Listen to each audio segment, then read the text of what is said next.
Uku Jürjental on võitjana ringist väljunud. Kerge see ei olnud sulle täna? Ei olnud kerge jah, et saladuskatte all nüüd saan öelda seda, et mul oli parem käsi oli tegelikult värske vigastusega. Ma lõin 6 aega tagasi sellel amatöörmatsil, lõin oma nuki tegelikult pooleks täitsa ja oleks pidanud põhimõtteliselt selle matsi tegelikult ära jätma, sest bioloogiliselt see ei olnud võimalik, et see kokku kasvab, arst ütles mulle.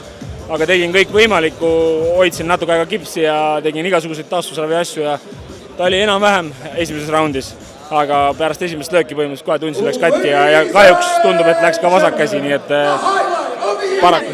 Laseme su kohe taha ruumi, aga võtta vastu otsus, et võidelda lihtsalt ühe käega. Põhimõtteliselt teist kätt kasutada polnud võimalik. No kui puruks sa lased ennast lüüa? Kui puruks sa ennast ise lööd? No nii puruks kui üldse võimalik, sellepärast et mingi kohaga ma ikkagi sain lüüa veel, et ma pidin otsima nurka, et ma päris otse käega ei saanud enam lüüa. Kirjelda vastast ka, ta päris irveldas seekord sulle otse näkku ja tegi igasuguseid selliseid kõva peaga. Ilmselt ta väga ei tundnud mu lööke, kuigi ma vahepeal ta natukene taarus, kui ma tain talle vasaku haagiga pihta, aga pärast seda, kui ma talle pihta sain, siis ma tundsin, et mul oleks käsi ka, nii et jah, kõva peaga poiss, midagi pole öelda. Ta lõpus arvas, et ikka võit tuleb talle, aga ühehäälse otsusega. Eks ta tasavägine oli, aga tundub, et tegin natuke rohkem. Sa oled nüüd ringist välja tulnud, me laseme su kohe meedikute juurde käsi üle vaatama, aga rahvas elas sulle ikkagi kaasa nagu gladiaatorile.